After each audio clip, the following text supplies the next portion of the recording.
Hi friends, good morning. ಎಲ್ರಿಗೂ ನನ್ನ YouTube ಚಾನಲ್ಗೆ ಸ್ವಾಗತ. ತುಂಬ ದಿನ ಆಯಿತು ವಿಡಿಯೋ ಮಾಡಿ, ಆದರೂ ವಿಡಿಯೋ ಒಂದಿನ ಬಿಟ್ಟು ಒಂದಿನ ಆಗ್ತಾ ಇದ್ದೀನಿ.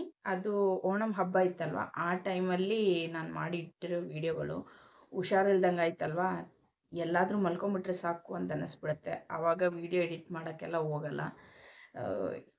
ಚೆನ್ನಾಗಿ ಮೂಡು ಪರವಾಗಿಲ್ಲ, ಮಾಡ್ಬೋದು ಅಂತ ಅನ್ನಿಸ್ದಾಗ ಮಾಡಿ ಮಾಡಿ ಹಾಕ್ತಾ ಇದ್ದಿದ್ದು. ಈಗ ಹಬ್ಬ ಎಲ್ಲ ಮುಗಿದು ಆಲ್ಮೋಸ್ಟ್ ಒಂದು ವಾರ ಹತ್ರ ಒಂದು ವಾರ ಆಯಿತು. ಮತ್ತೆ ವಿಡಿಯೋ ಮಾಡ್ತಾ ಇದ್ದೀನಿ. ಇವತ್ತೇನು ಅಂತಂದರೆ, ಲಾಸ್ಟ್ ವೀಕು ನನ್ನದು ಬರ್ತ್ಡೇ, ನನ್ನ ಮಗಳದು ಬರ್ತ್ಡೇ ಎಲ್ಲನೂ ಸೆಲೆಬ್ರೇಟ್ ಅಂತ ಏನೂ ಮಾಡಿಲ್ಲ. ಸಿಂಪಲ್ಲಾಗಿ ನನ್ನ ಮಗಳದು ಬರ್ತ್ಡೇ ಮಾಡಿದ್ದೆ. ಅದನ್ನು ವಿಡಿಯೋ ಮಾಡಬೇಕು ಅಂತ ಅಂದ್ಕೊಂಡೆ, ಆದರೆ ಅವತ್ತು ತುಂಬ ತಲೆ ನೋವಿತ್ತು, ಅದಕ್ಕೆ ಮಾಡೋಕ್ಕಾಗಲಿಲ್ಲ ವಿಡಿಯೋ. ಇವತ್ತೇನು ತರಕಾರಿಗಳೇನು ಇರಲಿಲ್ಲ, ಅದಕ್ಕೆ ಇವತ್ತು ಯಶವಂತಪುರಕ್ಕೆ ಹೋಗಿ ಸ್ವಲ್ಪ ತರಕಾರಿಗಳೆಲ್ಲ ತಂದುಬಿಟ್ಟು, ಅದೇ ನನ್ನ ಬರ್ಡೇ ದಿನ ನನಗೇನೋ ತಮಿಳ್ನಾಡು ಸ್ಟೈಲ್ ಮಸಾಲೆ ದೋಸೆ ತಿನ್ನಬೇಕು ಅಂತ ಅನಿಸಿದ್ದಕ್ಕೆ A2Bಗೆ ಹೋಗಿದ್ದೆ. A2Bಗೆ ಹೋಗ್ಬಿಟ್ಟು ಅಲ್ಲಿಂದ ಟೊಮ್ಯಾಟೊ ಸೂಪ್ ಕುಡಿದೆ. ಚೆನ್ನಾಗಿತ್ತು. ಅದು ಕುಡಿದಾಗ ಅನ್ನಿಸ್ತಾ ಇದ್ದೀನಿ ಮನೇಲಿ ಒಂದ್ಸಲ ಟ್ರೈ ಮಾಡಬೇಕು ಅಂತ. ಅದಕ್ಕೆ ಇವತ್ತು ಟೊಮ್ಯಾಟೊ ಸೂಪು ಮಾಡಬೇಕು. ಅನ್ನ ಒಲೆ ಮೇಲೆ ಇಟ್ಟಿದ್ದೀನಿ, ಅನ್ನ ಬೇಯ್ತಾ ಇದೆ. ಮತ್ತು ಇವತ್ತು ಸ್ವಲ್ಪ ತರಕಾರಿಗಳು ಹೋಗಿದ್ದೀನಿ ಇದಕ್ಕೆ ಮುಂಚೆ ಯಶವಂತಪುರದಲ್ಲ ಅಂಗಡಿಗೆ, ಆದರೆ ಏನೋ ಒಂದು ಸಣ್ಣ ಪುಟ್ಟ ಐಟಮು. ಇವತ್ತು ಒಂದು ವಾರಕ್ಕಾಗೋಷ್ಟು ತಂದಿದ್ದೀನಿ ತರಕಾರಿಗಳು. ಅದು ಏನೇನೆಲ್ಲ ತಂದಿದ್ದೀನಿ ಅಂತ ನೋಡೋಣ ಬನ್ನಿ. ಅದಾದಮೇಲೆ ಅಡುಗೆ ಏನು ಮಾಡ್ತಾಯಿದ್ದೀನಿ, ನುಗ್ಗೆಕಾಯಿ ಮತ್ತು ಮಾವಿನಕಾಯಿ ಯೂಸ್ ಮಾಡಿಕೊಂಡು, ಮಾವಿನಕಾಯಿನೂ ಸಿಕ್ತು ನನಗೆ, ಅದಕ್ಕೆ ಚಿಕ್ಕ ಮಾವಿನಕಾಯಿ ಈ ಥರದ್ದು ಕವರ್ ತೊಗೊಂಡೆ. ಅಲ್ಲೇ ಅಂಗಡಿ ಇತ್ತು, ಈ ಥರದ್ದು ಕವರ್ ತೊಗೊಂಡ್ಬಿಟ್ಟು ಈ ಥರ ಸೀಲ್ ಹಾಕಿ ಫ್ರಿಜ್ಜಲ್ಲಿ ಇಟ್ಬಿಟ್ರೆ ನಾವು ಬೇಕಾದಾಗ ಈಸಿಯಾಗಿ ತೆಗಿಬೋದಲ್ಲ ಅಂತ. ಅದೇ ನುಗ್ಗೆಕಾಯ್ದು ಮಾವಿನಕಾಯಿ ಯೂಸ್ ಮಾಡಿಕೊಂಡು ಕೇರಳ ಸ್ಟೈಲಲ್ಲಿ ಸಿಂಪಲ್ಲಾಗಿ ಒಂದು ಸಾರು ಮಾಡೋಣ ಅಂತ ಅಂದ್ಕೊಂಡಿದ್ದೀನಿ. ಬನ್ನಿ, ಏನೇನೆಲ್ಲ ತರಕಾರಿಗಳು ತಂದಿದ್ದೀನಿ. ನಾನು ಅದು ನಮ್ಮ ಮನೆ ಹತ್ರ ತೊಗೊಂಡು ಇರೋದಾದರೆ ಹತ್ರ ಒಂದು 700-800 ರೂಪಾಯಿ ಆಗಿರೋದು. ಇವತ್ತು 400 ರೂಪಾಯಿ ಚಿಲ್ಲರೆನೇ ಆಗಿರೋದು. ಅದಕ್ಕೆ ನಾನು ತೋರ್ಸೋಣ ಅನ್ನಿಸ್ತು. ಈಗ ತರಕಾರಿಗಳೆಲ್ಲ ತುಂಬ ಬೆಲೆ ಕೂಡ. ಏನೇನೆಲ್ಲ ತರಕಾರಿಗಳು ತಂದಿದ್ದೀನಿ ಅಂತ ನೋಡೋಣ ಬನ್ನಿ. ಎಲ್ಲ ತರಕಾರಿಗಳು ನಾನು ಇದೇ ಥರ ಕವರಿಗೆ ಹಾಕಿ ಸೀಲ್ ಮಾಡಿ ಇಟ್ಬಿಟ್ಟಿದ್ದೀನಿ. ಒಂದು ಕಾಲಿಫ್ಲವರ್ ತೊಗೊಂಡಿದ್ದೀನಿ, ಆಮೇಲೆ ಒಂದೆರಡು ಬೀಟ್ರೂಟು, ಒಂದು ಮಂಗಳೂರು ಸೌತೆಕಾಯಿ ಚಿಕ್ಕದು, ನನಗಷ್ಟೇ ಸಾಕು, ಇದೇ ಮಿಕ್ಕೋಗತ್ತೆ ಸಾರು ಮಾಡಿದ್ರೆ, ಅದಕ್ಕೆ ಚಿಕ್ಕದಾಗಿ ನೋಡ್ಬಿಟ್ಟು ತೊಗೊತೀನಿ ಚೆನ್ನಾಗಿರೋದು. ಒಂದು ಮಂಗಳೂರು ಸೌತೆಕಾಯಿ, ಆಮೇಲೆ ಒಂದು ಪ್ಯಾಕೆಟು ಮಶ್ರೂಮು ತುಂಬ ಇಷ್ಟಪಡ್ತಾರೆ ನಮ್ಮ ಮನೆಯಲ್ಲಿ. ಹೆಂಗೆ ಮಾಡಿದ್ರು ಚಪಾತಿಗೆ ಗೊಜ್ಜು, ಇಲ್ಲ ಅನ್ನಕ್ಕೆ ಪಲ್ಯ, ಆಮೇಲೆ ಮಶ್ರೂಮ್ ಮಂಚೂರಿ, ಆ ಥರ ಏನಾದರೂ ಒಂದು ಮಾಡ್ತೀನಿ. ಜಾಸ್ತಿ ತರ್ತಾ ಇದ್ದೆ, 2-3 ಪ್ಯಾಕೆಟಲ್ಲ. ಈ ಸಲ ಖಾಲಿ ಆಗಿಬಿಟ್ಟಿತ್ತು ಅಂತ ಅಲ್ಲಿ ಒಂದೇ ಒಂದು ಪ್ಯಾಕೆಟ್ ಸಿಕ್ತು, ಅದಕ್ಕೆ ಒಂದೇ ಒಂದು ಪ್ಯಾಕೆಟು. ಆಮೇಲೆ ಸ್ವಲ್ಪ ಕ್ಯಾರೆಟು, ಸ್ವಲ್ಪ ಇದಕ್ಕೇನಂತಾರೆ ತೊಂಡೆಕಾಯಿ, ನಮ್ಮ ಕೇರಳದಲ್ಲಿ ಇದಕ್ಕೆ ಕೋವಕ್ಕ ಅಂತಾರೆ, ಇಲ್ಲಿ ಇದಕ್ಕೆ ತೊಂಡೆಕಾಯಿ ಅಂತಾರೆ. ಆಮೇಲೆ ಇದು ಪೈರು, ಲಾಂಗ್ ಬೀನ್ಸ್, ಇದು ತುಂಬ ಇಷ್ಟಪಡ್ತಾರೆ ನಮ್ಮ ಮನೆಯಲ್ಲಿ ನನ್ನ ಮಕ್ಕಳು. ಇದ್ರ ಜೊತೆಗೆ ಅಲಸಂಡೆ ಕಾಳು ಹಾಕಿ ಪಲ್ಯ ಮಾಡಿದ್ರೆ ಅದನ್ನೇ ತಿನ್ಕೊಂಡು ಕೂತ್ಬಿಡ್ತಾರೆ, ಚೆನ್ನಾಗಿ ತಿಂತಾರೆ ಇದನ್ನು. ಅದಕ್ಕೆ ಇವತ್ತು ಫ್ರೆಶ್ ಆಗಿ ಚೆನ್ನಾಗಿರೋದು ಸಿಕ್ತು ಅಂತ ಸ್ವಲ್ಪ ತಗೊಂಡೆ. ಇದು ತುಂಬ ರೇಟ್ ಕೂಡ ಇಲ್ಲಿ. ಆಮೇಲೆ ಸ್ವಲ್ಪ ನಾಟಿ ಟೊಮೆಟೊ,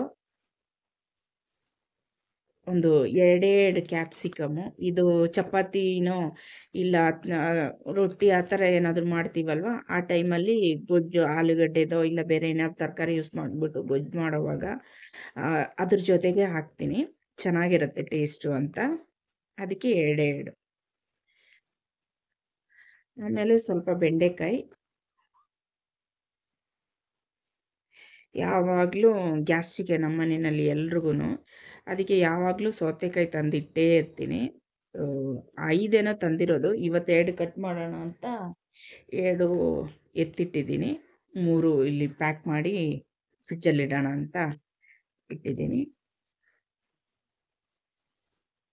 ಆಮೇಲೆ ಒಂದು ಚಿಕ್ಕದೊಂದು ಎಲೆಕೋಸು, ಕ್ಯಾಬೇಜು, ಒಂದು 3 ಮುಳ್ಳಂಗಿ,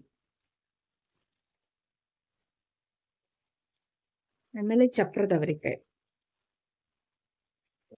ಆಮೇಲೆ 2 ಮಾವಿನಕಾಯಿ ಮತ್ತೆ ಒಂದು ಸೋರೆಕಾಯಿ. ಸೋರೆಕಾಯಿ ಅಂತ ತಾನೇ ಇದಕ್ಕೆ ಹೇಳೋದು, ನನಗಷ್ಟು ಗೊತ್ತಿಲ್ಲ. ಸೋರೆಕಾಯಿ ಅನಿಸುತ್ತೆ. ಇದು ಚಿಕ್ಕದು, ನನಗಷ್ಟೇ ಸಾಕಲ್ವಾ. ನಾನು ಚಿಕ್ಕದು ಸಿಕ್ತು, ಎಲ್ಲ ಅಂಗಡಿಗೆ ಹೋದ್ರೂ ಇದು ದೊಡ್ಡದಾಗೇ ಇರುತ್ತೆ. ಇವತ್ತು ನಾನು ಹೋದಾಗ ಚಿಕ್ಕದಾಗಿತ್ತು ಅಂತ ಒಂದು ಚಿಕ್ಕದು ತಗೊಂಡೆ. ಇಷ್ಟೇನೆ ತರಕಾರಿಗಳು ತಗೊಂಡಿರೋದು ಇವತ್ತು. ಈ ಮಾವಿನಕಾಯಿ, ನುಗ್ಗೆಕಾಯಿನೂ ತಗೊಂಡಿದ್ದೆ. ಆಲ್ರೆಡಿ ಕಟ್ ಮಾಡಿ ಇಟ್ಬಿಟ್ಟಿದ್ದೀನಿ, ಅದಕ್ಕೆ ಅದು ತೋರಿಸಿಲ್ಲ. ಅದ್ರ ಜೊತೆಗೆ ಈ ಮಾವಿನಕಾಯಿನೂ ಯೂಸ್ ಮಾಡಿಕೊಂಡು ಸಾರು ಮಾಡೋಣ ಅಂತ ಅಂದ್ಕೊಂಡಿದ್ದೀನಿ. ಬೇಳೆ ಅಂತೂ ಯೂಸ್ ಮಾಡೋಕ್ಕೆ ಆಗ್ತಿಲ್ಲ ಈ ನಡುವೆ. ಆಮೇಲೆ ಇದೊಂದು ತೊಗೊಂಡಿದ್ದೀನಿ, ಬದನೆಕಾಯಿ. ಇದರಲ್ಲಿ ಈ ಬಂಗಾಳಿ ಸ್ಟೈಲಲ್ಲೆಲ್ಲ ಫ್ರೈ ಮಾಡ್ತಾರಲ್ವ, ಸರಿ ಆ ಥರದ್ದು ಟ್ರೈ ಮಾಡಿ ನೋಡೋಣ ಅಂತ ಈ ಥರದ್ದು ಒಂದು ತೊಗೊಂಡಿದ್ದೀನಿ. ಇದನ್ನು ಇವತ್ತು ಸಾರು ಜೊತೆಗೆ ಸೈಡಾಗಿ ಹೆಂಗೆ ಮಾಡ್ತೀನಿ ಅಂತ ಇನ್ನೂ ಯೋಚನೆ ಮಾಡಿಲ್ಲ. ಬಂಗಾಳಿ ಸ್ಟೈಲಲ್ಲೆಲ್ಲ ಮಾಡಿದ್ರೆ ಇಲ್ಲಿ ತಿಂತಾರೋ ಇಲ್ವೋ ಅಂತ ಗೊತ್ತಿಲ್ಲ, ನೋಡ್ತೀನಿ. ಆದರೆ ಅದೇ ಥರ ಮಾಡ್ತೀನಿ. ಇನ್ನೊಂದೇನೋ ಏನು ಕುಡುಮೆ ಅಂತ ಯೋಚನೆ ಮಾಡ್ತಾ ಇರಬೇಕಲ್ವ ನೀವೆಲ್ಲರೂ. ಸ್ನಾನ ಮಾಡಿ ಪೂಜೆ ಮಾಡಿ ಇವತ್ತೆಲ್ಲ ಲೇಟ್ ಆಗೋಯ್ತು. ಅದಕ್ಕೆ ಕೂದಲಲ್ಲಿರೋ ನೀರೆಲ್ಲ ಡ್ರೈ ಆಗೋದಕ್ಕೆ ಈ ಥರದೊಂದು ಟವಲ್ಲು ಮೊನ್ನೆ ತೊಗೊಂಡಿರೋದು, ಚೆನ್ನಾಗಿದೆ. ಅದನ್ನು ಹಾಕ್ಕೊಂಡಿದ್ದೀನಿ. ಸ್ವಲ್ಪ ಹೊತ್ತಾದಮೇಲೆ ತೆಗೆದುಬಿಡ್ತೀನಿ. ಇನ್ನೊಂದೇನು ಅಂತಂದರೆ ಕೂದಲು ಬೀಳಲ್ವಲ್ಲ ಅಡುಗೆ ಮಾಡೋವಾಗ, ಅದಕ್ಕೂ ಒಂದು ಕಂಫರ್ಟ್ ಇದು. ಅನ್ನದಲ್ಲಿ ಸಾರಲ್ಲಿ ಎಲ್ಲ ಸ್ವಲ್ಪ ಕೂದಲು ಸಿಗ್ತಾಯಿದ್ರೆ ಏನೋ ಒಂಥರ ಅಸಹ್ಯ ಅಲ್ವಾ. ಒಂದೊಂದು ಸಲ ಗೊತ್ತಿಲ್ದಂಗೆ ಸಿಕ್ಬಿಡತ್ತೆ. ಅದಕ್ಕೆ ಈ ಥರದ್ದು ಇದು ಈಗ ಅಡುಗೆ ಮಾಡೋ ತನಕ ಇದು ನನ್ನ ತಲೆನಲ್ಲೇ ಇರುತ್ತೆ. ಈ ಥರ ಇಟ್ಟಿದ್ದೀನಿ. ಆಮೇಲೆ ಇನ್ನೇನು, ಅನ್ನ ಬೇಯೋಷ್ಟರಲ್ಲಿ ಸಾರದೆಲ್ಲ ರೆಡಿ ಮಾಡ್ಕೊಂಡ್ಬಿಡ್ತೀನಿ. ತರಕಾರಿಗಳೆಲ್ಲ ಪ್ಯಾಕ್ ಮಾಡಿ ಇಟ್ಟಿದ್ದೀನಲ್ವ, ಇದೆಲ್ಲ ಫ್ರಿಜ್ಜಲ್ಲಿ ಎತ್ತಿಡಬೇಕು. ಫ್ರಿಡ್ಜು ಕ್ಲೀನ್ ಮಾಡೋದೊಂದು ಕೆಲಸ ಇದೆ ಇವತ್ತು. ಯಾವಾಗಲೂ ಸ್ಟಾರ್ಟಿಂಗಲ್ಲೆಲ್ಲ ವಾರಕ್ಕೊಂದ್ಸಲಿ ಮಾಡ್ತಾಯಿದ್ದೆ. ಅದು ಹೋಗಿ 2 ವಾರಕ್ಕೊಂದ್ಸಲಿ ಆಯಿತು, 1 ತಿಂಗಳಿಗೆ ಒಂದ್ಸಲಿ ಆಯಿತು. ಇವಾಗ ಆವಾಗ ಹುಷಾರು ತಪ್ಪೋಗ್ತಾ ಇರೋದ್ರಿಂದ ಏನು ಅಂದ್ಕೊಂಡಿದ್ದ ಕೆಲಸಗಳೆಲ್ಲ ಸರಿಯಾಗಿ ಮಾಡೋಕ್ಕಾಗ್ತಿಲ್ಲ. ಮನಸ್ಸು ಕೂಡ ಸರಿ ಇಲ್ಲ. ಯಾವಾಗಲೂ ಯಾಕಪ್ಪ ಇವಳು ಮನಸ್ಸು ಸರಿ ಇಲ್ಲ ಅಂತ ಹೇಳ್ತಿರಲ್ವ. ಮನಸ್ಸು ಸರಿ ಇಲ್ಲ ಅಂದರೆ ನಾವು ಅಂದ್ಕೊಂಡಂಗೆ ಜೀವನ ಮಾಡೋಕ್ಕಾಗ್ತಿಲ್ಲ ಅಂದರೆ ಅದು ಮನಸ್ಸಿಗೆ ಎಷ್ಟು ಬೇಜಾರಾಗತ್ತೆ ಅಂತ ಯಾರಿಗೂ ಅದು ಎಕ್ಸ್ಪ್ಲನೇಷನ್ ಕೊಡೋಕ್ಕಾಗಲ್ಲ. ಅಯ್ಯೋ ನನ್ನ ಮನಸ್ಸಿಗೆ ಈ ಥರ ಕಷ್ಟ ಅಂತ. ಅದಕ್ಕೆ ಬೇಡ, ಆ ವಿಷಯ ಬೇಡ. ಅದು ಇವತ್ತು ಇದದ್ದು ನೋಡೋಣ. ಫ್ರಿಡ್ಜ್ ಒಂದು ಕ್ಲೀನ್ ಮಾಡಬೇಕು. ಆಮೇಲೆ ಸಾರು ಮತ್ತು ಇದ್ರದ್ದು ಏನಾದರೂ ಮಾಡಬೇಕು. ಹೆಂಗೆ ಮಾಡ್ತೀನಿ ಅಂತ ನೋಡೋಣ ಬನ್ನಿ. ಎಲ್ಲನೂ ನುಗ್ಗೆಕಾಯಿ ಒಂದು ಚಿಕ್ಕದಾಗಿದ್ದಕ್ಕೆ 2 ಟೊಮೆಟೊ ತೊಗೊಂಡಿದ್ದೀನಿ. ಮಾವಿನಕಾಯಿನೂ ಸ್ವಲ್ಪ ಚಿಕ್ಕದಾಗಿ ಇದ್ದಿದ್ದಕ್ಕೆ ಆ 2 ಮಾವಿನಕಾಯಿನೂ ತೊಗೊಂಡಿದ್ದೀನಿ. ಬೇಗ ಬೆಂದೋಗುತ್ತಲ್ವ, ಅದಕ್ಕೆ ಸ್ವಲ್ಪ ದೊಡ್ಡದಾಗಿ ಕಟ್ ಮಾಡಿ ಎಲ್ಲನೂ ಹಾಕಿದ್ದೀನಿ. ಇವಾಗ ಇದಕ್ಕೆ ಉಪ್ಪು, ಸ್ವಲ್ಪ ಅರಿಶಿನ ಪುಡಿ, ಖಾರದ ಪುಡಿ ಹಾಕಿ ಬೇಯಕ್ಕೆ ಇಟ್ಕೊಳ್ಳೋಣ. ಅಷ್ಟರಲ್ಲಿ ಅರ್ಧ ತೆಂಗಿನಕಾಯಿ ಹೋಳು, ಅದ್ರ ಜೊತೆಗೆ ಸ್ವಲ್ಪ ಜೀರಿಗೆ ಹಾಕಿ ರುಬ್ಕೊಂಡು ತರ್ತೀನಿ. ಉಪ್ಪು ಹಾಕ್ತಾಯಿದ್ದೀನಿ, ಅರಿಶಿನ ಪುಡಿ, ಖಾರದ ಪುಡಿ. ಇದಕ್ಕೆ ನೀರು ಹಾಕಿ ಬೇಯಕ್ಕೆ ಇಟ್ಕೊಳ್ಳೋಣ. ಆ್ಯಕ್ಚುಲಿ ನುಗ್ಗೆಕಾಯಿ ಯಾವಾಗಲೂ ಸಾಂಬಾರೇ ಮಾಡ್ತಿದ್ದೆ ನಾನು. ಇವಾಗ ಏನು ಅಂತಂದರೆ ಸಾಂಬಾರಿಗೆ ಬೇಳೆ ಯೂಸ್ ಮಾಡಲೇಬೇಕು, ಒಂದು ಸ್ವಲ್ಪನಾದರೂ ಬೇಳೆ ಯೂಸ್ ಮಾಡಲೇಬೇಕು. ಈಗ ಬೇಳೆ ಯಾರಿಗೂ ಆಗ್ತಿಲ್ಲ ನಮ್ಮ ಮನೆಯಲ್ಲಿ. ನನಗಂದು ಗ್ಯಾಸ್ಟ್ರಿಕ್ ಹಿಡ್ಕೊಂಡ್ಬಿಟ್ರೆ ಹೊಟ್ಟೆ ನೋವಂತೂ ತಡೆಯೋಕ್ಕೆ ಆಗಲ್ಲ. ನೈಟ್ ಏನಾದರೂ ನೋವು ಸ್ಟಾರ್ಟ್ ಆದರೆ ನೋವು ತಡೆಯೋಕ್ಕಾಗಲ್ಲ, ನಿದ್ದೆನೇ ಮಾಡೋಕ್ಕಾಗಲ್ಲ.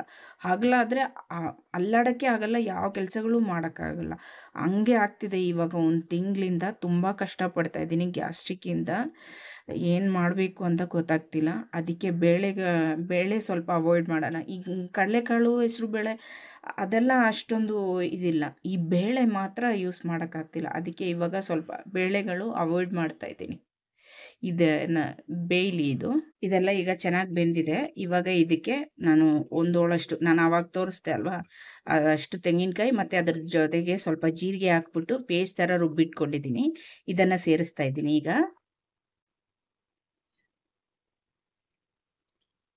ಮಿಕ್ಸಿ ಜಾರ್ ತೊಳ್ಕೊಂಡು ಸ್ವಲ್ಪ ನೀರು ಕೂಡ ಸೇರಿಸ್ತಾ ಇದ್ದೀನಿ. ಎಲ್ಲ ಸೇರಿಸಿ ಚೆನ್ನಾಗಿ ಮಿಕ್ಸ್ ಮಾಡಿ ಒಂದು ಕುದಿ ಬರಲಿ. ಜಾಸ್ತಿ ಕುದಿಸೋದೇನು ಬೇಕಾಗಿಲ್ಲ, ಸ್ವಲ್ಪ ಲೈಟಾಗಿ ಕುದಿ ಬಂದರೆ ಸಾಕು. ಈ ಟೈಮಲ್ಲಿ ಉಪ್ಪು ಖಾರ ಎಲ್ಲ ಕಮ್ಮಿ ಇದ್ದರೆ ನೋಡಿಕೊಂಡು ಹಾಕ್ಕೋಬೇಕು. ಉಪ್ಪು ಸ್ವಲ್ಪ ಕಮ್ಮಿ ಇತ್ತು ಅಂದರೆ ಉಪ್ಪು ಹಾಕ್ತಾಯಿದ್ದೀನಿ. ಇದೀಗ ಚೆನ್ನಾಗಿ ಕುದಿ ಬರೋಕ್ಕೆ ಸ್ಟಾರ್ಟ್ ಆಗಿದೆ. ಇವಾಗ ಇದರಲ್ಲಿ ಸ್ವಲ್ಪ ಮೊಸರು ಸೇರಿಸೋಣ. ಸ್ವಲ್ಪ ಮೊಸರು ಸೇರಿಸ್ತಾ ಇದ್ದೀನಿ. ನಾನು 2 ಮಾವಿನಕಾಯಿ ಯೂಸ್ ಮಾಡಿದ್ದೀನಿ. ಚಿಕ್ಕದಾದ್ರೂ ಹುಳಿ ಇತ್ತು, ಸ್ವಲ್ಪ ಜಾಸ್ತಿ ಆಗಿಬಿಡುತ್ತೆ ಅಂತ ಅಂದ್ಕೊಂಡ್ರೆ ಹುಳಿನೇ ಇಲ್ಲ. ಟೊಮೆಟೊ ಕೂಡ ಹಾಕಿದ್ದೀನಿ, ಆದ್ರೂ ಹುಳಿ ಕಮ್ಮಿನೇ. ಅದಕ್ಕೆ ಹುಳಿಗೋಸ್ಕರ ಮೊಸರು ಹಾಕ್ತಿಲ್ಲ, ನಾನು ಮೊಸರು ಹಾಕಿ ಮಾಡೋಣ ಅಂತ ಫಸ್ಟೇ ಇದು ಮಾಡಿದ್ದು, ಅದಕ್ಕೆ ಮೊಸರು ಹಾಕಿದ್ದು. ಮೊಸರು ಹಾಕಿದ್ಮೇಲೆ ಜಾಸ್ತಿ ಕುದಿ ಬರಬೇಕು ಅಂತ ಏನಿಲ್ಲ. ಇವಾಗ ಇದನ್ನು ತೆಗೆದಿಟ್ಟು ಇದಕ್ಕೊಂದು ಒಗ್ಗರಣೆ ಕೊಡೋಣ. ಎಣ್ಣೆ ಹಾಕ್ತಾಯಿದ್ದೀನಿ. ಎಣ್ಣೆ ಅಂದರೆ ಇವತ್ತು ಕೊಬ್ಬರಿ ಎಣ್ಣೆ ಯೂಸ್ ಮಾಡ್ತಾಯಿದ್ದೀನಿ. ಸಾಸಿವೆ, ಸ್ವಲ್ಪ ಮೆಂತ್ಯ. ಸಾಸಿವೆ ಎಲ್ಲ ಸಿಡ್ದಾದ್ಮೇಲೆ ಸ್ಟವ್ ಆಫ್ ಮಾಡ್ಕೊಂಡ್ಬಿಡ್ತೀನಿ ಯಾವಾಗಲೂ ನಾನು. ಇದು ಒಣಮೆಣ್ಸಿನ್ಕಾಯಿ ಸೀದೋಗುತ್ತೆ ಅಂತ ಒಂದು 2 ಒಣಮೆಣ್ಸಿನ್ಕಾಯಿ ಹಾಕ್ತಾಯಿದ್ದೀನಿ. ಸ್ವಲ್ಪ ಕರ್ಬೇವಿನ ಸೊಪ್ಪು. ಇದು ನನಗೆ ಸಾರಿಗೆ ಸೇರಿಸ್ತಾ ಇದ್ದೀನಿ. ಸಾರು ರೆಡಿ ಆಯಿತು. ಇವಾಗ ಬದನೆಕಾಯ್ದು ಫ್ರೈ ಮಾಡಬೇಕು. ನಾನು ಅದೇ ನಾರ್ಮಲಾಗಿ ಫಿಶ್ ಫ್ರೈ ಮಾಡ್ತೀವಲ್ವ, ಅದೇ ಥರ ರೌಂಡಾಗಿ ಇಷ್ಟು ದಪ್ಪಕ್ಕೆ ಕಟ್ ಮಾಡಿ ಇಟ್ಕೊಂಡಿದ್ದೀನಿ. ಅದನ್ನು ಫಿಶ್ ಫ್ರೈ ಮಾಡ್ತೀವಲ್ವ ಆ ಥರ ಮಾಡೋಣ ಅಂತ ಅಂದ್ಕೊಂಡಿದ್ದೀನಿ. ಅದಕ್ಕೆಲ್ಲ ಮಸಾಲೆ ಎಲ್ಲ ಹಾಕಿ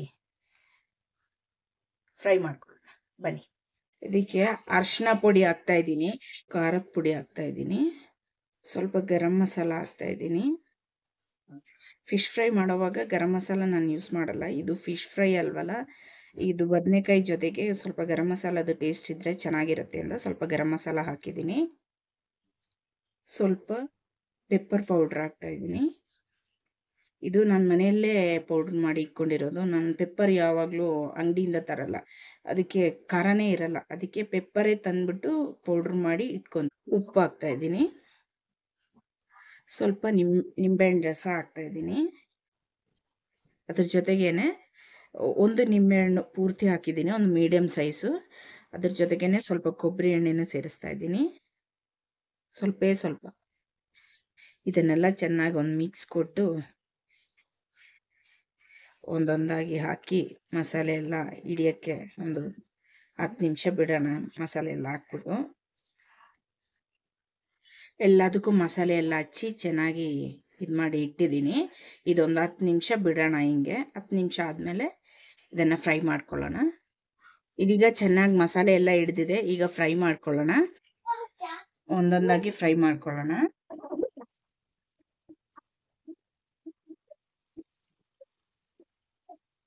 ಇದು ಒಂದು ಸೈಡ್ ಫ್ರೈ ಆದಮೇಲೆ ತಿರುಗಾಕೊಂಡು ಇನ್ನೊಂದು ಸೈಡು ಫ್ರೈ ಮಾಡಿಕೊಂಡು ಇದು ಮಾಡೋಣ.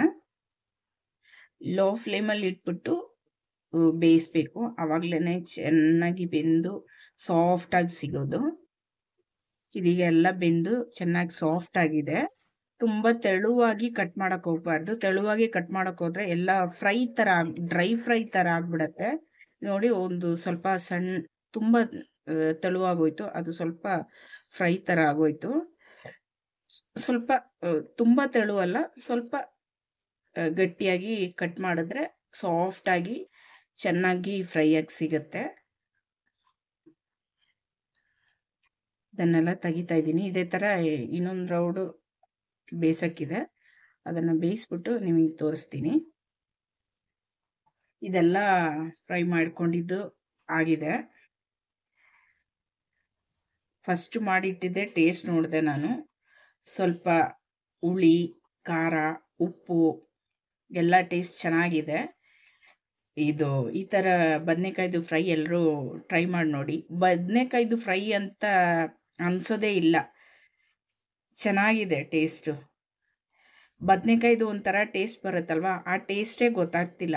ಟೇಸ್ಟ್ ಚೆನ್ನಾಗಿದೆ, ಟ್ರೈ ಮಾಡಿ ನೋಡಿ ಎಲ್ಲರೂ. ಇವತ್ತಿನ ಮಧ್ಯದಲ್ಲಿ ಸ್ವಲ್ಪ ಸುಸ್ತಾಗ್ತಿತ್ತು ಅಂತ ಅನ್ನ ಬಗ್ಸಿತ್ತು ನೀರು ಸ್ವಲ್ಪ ಕುಡಿದೆ, ಆವಾಗ ಸ್ವಲ್ಪ ಸಮಾಧಾನ ಆಯಿತು. ಅದಾದಮೇಲೆ ಫ್ರೈ ಮಾಡ್ಕೊಂಡಿದ್ದು ಬದನೆಕಾಯ್ದು ಫ್ರೈ, ನುಗ್ಗೆಕಾಯಿ ಮತ್ತು ಮಾವಿನಕಾಯಿ ಯೂಸ್ ಮಾಡಿಕೊಂಡು ಸಾರು ಎಲ್ಲ ರೆಡಿ ಆಯಿತು. ನಾನು ಟೊಮ್ಯಾಟೋದು ಸೂಪ್ ಮಾಡೋಣ ಅಂತ ನಾನು ಹೇಳಿದ್ದು ಫಸ್ಟು, ಆದರೆ ಇವಾಗ ಮಾಡೋಕ್ಕೆ ಆಗ್ತಿಲ್ಲ. ಆದ್ರೆ ಮಾಡ್ತೀನಿ ಇವತ್ತು, ಹೆಂಗಿದ್ರೂ ಇವತ್ತು ಮಾಡ್ತೀನಿ. ಇವತ್ತು ಅದು ಕುಡಿಲೇಬೇಕು ಅಂತ ಒಂದು ಇದಿದೆ, ಆಸೆ ಆಯಿತು, ಕುಡಿಲೇಬೇಕು ಇವತ್ತು. ಅದಕ್ಕೆ ಇವತ್ತು ಸಾಯಂಕಾಲ ಆದರೂ ಮಾಡ್ತೀನಿ ಇದು ಟೊಮೆಟೊದು ಸೂಪು. ಅದರಲ್ಲಿ ಐಡಿಯಾ ಎಲ್ಲ ನಾನು ಫಸ್ಟೇ ಮಾಡಿ ಇಟ್ಕೊಂಡಿದ್ದೆ, ಆದರೆ ಮಧ್ಯಾಹ್ನನೇ ಮಾಡೋಣ ಅಂದ್ಕೊಂಡೆ. ಈಗ ಬೇಡ ಸದ್ಯಕ್ಕೆ, ಆಗ್ತಾನೂ ಇಲ್ಲ, ನಿಲ್ಲಕ್ಕೆ ಸ್ವಲ್ಪ ಹೋಗಿ ಎಲ್ಲಾದರೂ ಕುತ್ಕೋಬೇಕು. ಶೆಕೆ ಬರೇ ತಡೆಯೋಕ್ಕಾಗ್ತಿಲ್ಲ. ನಮ್ಮ ಅಡುಗೆ ಮನೆಯಲ್ಲಿ ಗಾಳಿನೇ ಬರಲ್ಲ, ಇಲ್ಲಿ ನಿಂತ್ಕೊಳ್ಳೋಕ್ಕೆ ಆಗಲ್ಲ, ತುಂಬ ಶೆಕೆ. ಅದಕ್ಕೆ ಇದರಲ್ಲೇ ಇದು ಮಾಡ್ತಾಯಿದ್ದೀನಿ. ಸ್ವಲ್ಪ ಸೌತೆಕಾಯಿನೂ ಕಟ್ ಮಾಡಿ ಇಟ್ಕೊಂಡಿದ್ದೀನಿ, ಗ್ಯಾಸ್ಟ್ರಿಕ್ಕಿಗೆ ತುಂಬ ಒಳ್ಳೆಯದು. ಎಲ್ಲರೂ ಸೌತೆಕಾಯಿ ಅಂತಲ್ಲ, ಯಾವುದಾದ್ರೂ ಒಂದು ತರಕಾರಿ ಹಸಿದು ಮಧ್ಯಾಹ್ನ ಊಟದ ಜೊತೆಗೆ ತಿನ್ನೋದು ತುಂಬ ಒಳ್ಳೆಯದು. ನಿಮಗೆ ತಿನ್ನೋಕ್ಕೆ ಇಷ್ಟ ಆಗುವಂಥ ತರಕಾರಿ ಯಾವುದಾದ್ರು ಒಂದು ಪೀಸ್ ಆದರೂ ಹಸಿದು ತಿನ್ನಿ, ತುಂಬ ಹೆಲ್ತಿಗೆ ಒಳ್ಳೆಯದು. ನಾವು ಜಾಸ್ತಿ ಸೌತೆಕಾಯಿನೇ ಯೂಸ್ ಮಾಡೋದು, ಅದಕ್ಕೆ ಇವತ್ತು ಸೌತೆಕಾಯಿ ಅದೇ ಹೇಳಿದೆ ಅಲ್ವ, ಇವತ್ತು ಕಟ್ ಮಾಡೋಕ್ಕೆ ಅಂತ ಹೇಳಿ ಅದರಲ್ಲಿ ಅರ್ಧ ಖಾಲಿ ಆಗೋಗಿದೆ. ಇವತ್ತಿನ ವಿಡಿಯೋ ಇಷ್ಟೇ. ಇವತ್ತಿನ ವಿಡಿಯೋ ಎಲ್ರಿಗೂ ಇಷ್ಟ ಆಗಿರುತ್ತೆ ಅಂತ ಅನ್ಕೊತೀನಿ. ಅದು ಅಲ್ಲದೆ ಫ್ರಿಡ್ಜು ಬರೀ ಅರ್ಧ ಕ್ಲೀನ್ ಮಾಡಿದ್ದೀನಿ, ಇನ್ನೊಂದು ಅರ್ಧ ಕ್ಲೀನ್ ಮಾಡಬೇಕು. ಅದು ಆದರೆ ಇವತ್ತು ಮಾಡ್ತೀನಿ, ಇಲ್ಲಾಂದರೆ ನಾಳೆ. ಈ ವಿಡಿಯೋ ಎಲ್ರಿಗೂ ಇಷ್ಟ ಆಗಿರುತ್ತೆ ಅಂತ ಅನ್ಕೊತೀನಿ. ಇಷ್ಟ ಆದರೆ ಲೈಕ್ ಮಾಡಿ, ಶೇರ್ ಮಾಡಿ, ಕಮೆಂಟ್ ಮಾಡಿ, ಸಬ್ಸ್ಕ್ರೈಬ್ ಮಾಡಿಬಿಟ್ಟು ನನ್ನನ್ನು ಸಪೋರ್ಟ್ ಮಾಡಿ. ನೆಕ್ಸ್ಟ್ ವಿಡಿಯೋದಲ್ಲಿ ನೋಡೋ ತನಕ ಬಾಯ್.